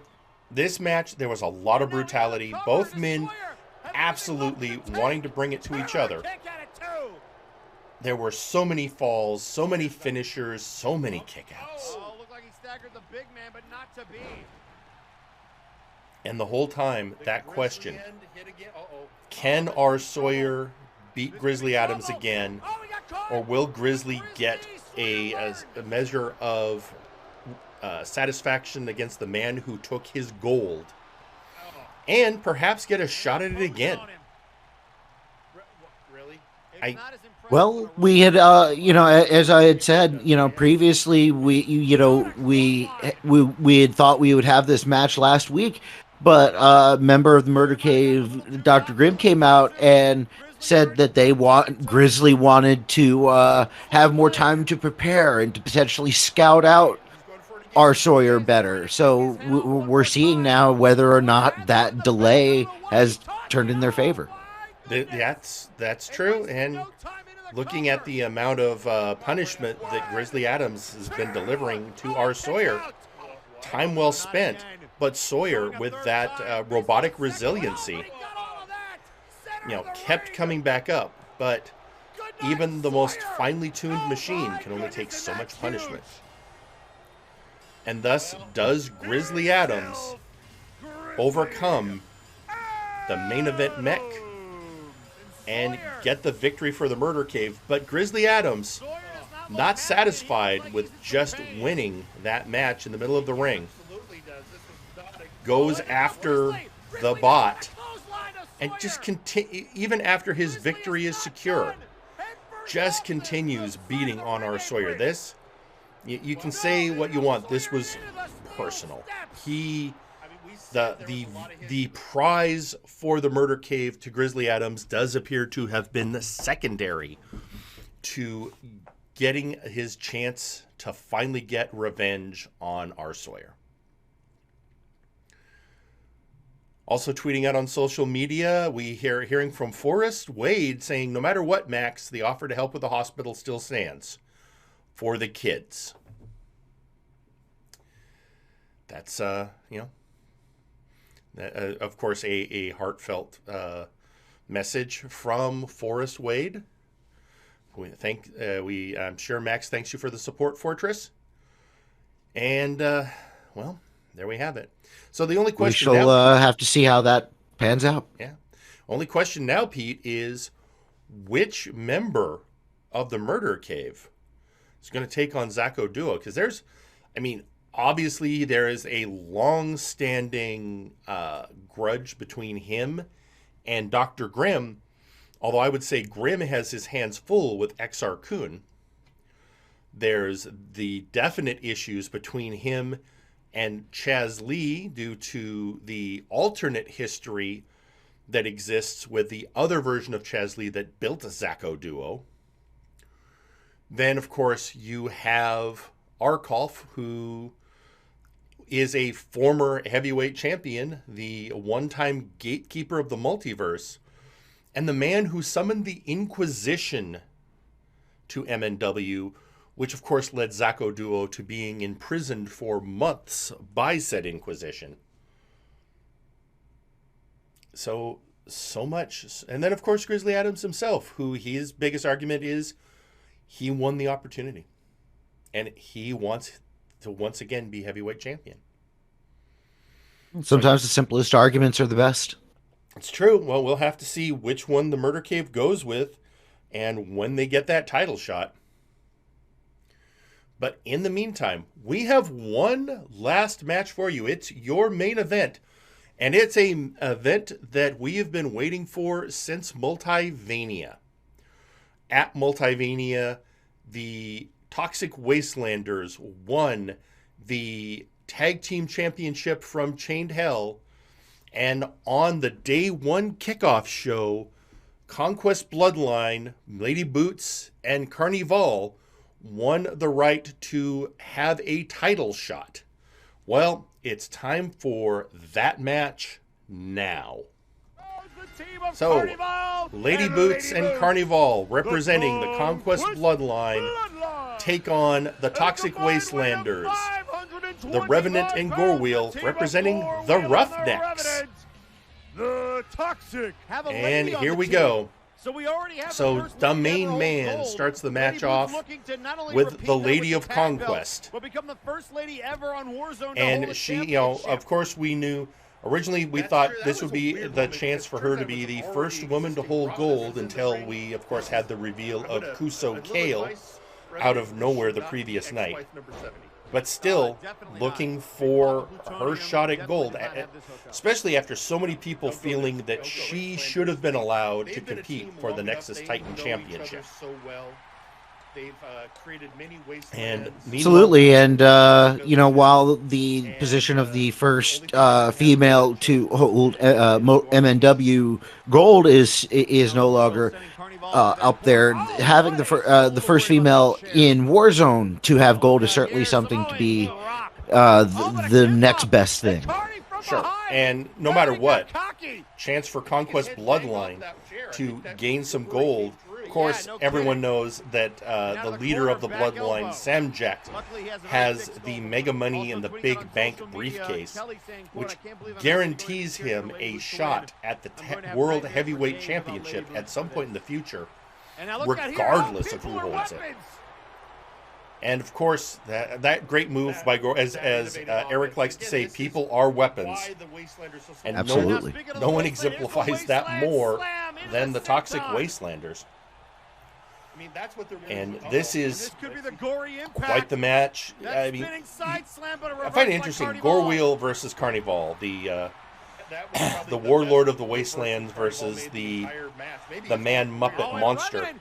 And one of the problems, Carnival, lack of ring awareness, didn't consider the fact that the Atomic Adonis was right behind him and is not above a cheap shot. He's not above shots in general. Not at all. And he doesn't judge. He doesn't care what your type of shot is. No. Well, and here's the other thing, as pointed out, the part of it, Carnival was celebrating in the corner, and I think that just I think Big Papa Plutonium just found that offensive. It's like, how dare you dab in? How dare you celebrate right in front of me? I'm not actually. I apologize. I shouldn't try and do. I can't do the main man justice. What a drop kick! Few can. Few can. That's true. Meanwhile, we've seen this a couple times. The lady powering herself up before a massive strike, but once again, Gorewheel and the Muppet of a Man find themselves in the ring. And that time, another 3 count. And this time, that great ring awareness by the Revenant. But Carnival able to kick out before the 3 count. Well, something important to note is that I think a lot of, I think both Gorewheel and the main man were somewhat wary around Boots. They were much more willing to get down and dirty with Carnival, but they were you'd almost say a little scared of Princess Boots, perhaps, or Lady Boots, excuse me. But and proving the point, because the pinfall occurred on Carnival, and thus in their first defense of their new reign as tag team champions, the Toxic Wastelanders proved victorious. But I don't think we're hearing the end of the Quester Gold by the Lady of Conquest. Absolutely. Well, I look forward to seeing gold around that that waist of theirs. Although I'm getting hang on, I'm getting a text. Okay, it's Mr. Temple. Oh, you remember Mr. Temple? Yes, you know, yes. he's the representative of the Blunt. He's saying once again. Hang on, he's wanting us to review the end of that match. The team of Carnival. Hang on. All right, let's see what's Temple saying. He's saying the hand is under the rope. That camera angle's rough. I don't know if I can quite. Okay, so I think what we're hearing is Mr. Temple is questioning the officiating on those near rope tags. MNW Unified Tag And on social media, Gorewheel's responding, Temple, you gotta let it go, you hack. The toxic. Okay, now you have lawyers getting at it. Slander. Once lawyers start insulting each other, oh no, they're getting into a Twitter fight. Okay. Yeah. You know, nothing scarier than a lawyer with twit longer. Lawyer, you know, I've seen some impressive lawyer stuff on Twitter. Oh god, this is gonna end up on bad legal takes, isn't it? Or the ones where that one lawyer guy who just reviews shit randomly. Pope Hat.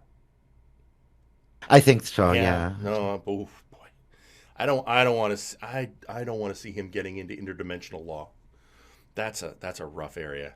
Yeah, it's getting worse. Okay, you know what, Pete? While those two are going at it, I think it's time to go into the Warzone moment of the week. And what an impressive moment it was. Well, let's look at that moment. The moment speaks for itself. The brass expects a lot from you. And introducing Ace! From the backstage area, weighing in at 215 pounds, the Janitor! Well, we had a man from behind the arena, but now we're getting the Janitor? I guess. I mean, I was discussing the other night about our amazing staff members, janitorial, human resources, the fact that I think our maintenance lead is a gill man.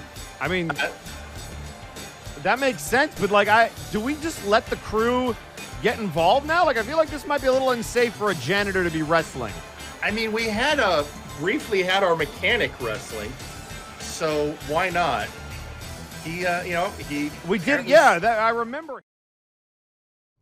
There you have it, ladies and gentlemen, the Warzone moment of the week. And with that brings us to a close. Ladies and gentlemen, tomorrow night, check out Friday Night Flashbang to see what comes of Johan Joln and his title shot against Nero Napier. And join us at 1 p.m. Pacific time on Saturday for what will come next on Warzone. With that said, for Pete McPherson, I'm Jerry Aldini. Good night. Viewers, hear the roar of Sasquatch Wing. One half of O-Rods. Want more Multiverse Nexus Wrestling? Want more Raphael Simpson and Sasquatch Wing? Want more All-Odds? Then look below video. Like, share, comment, subscribe, ring little bell and square, and watch more of MNW on this channel.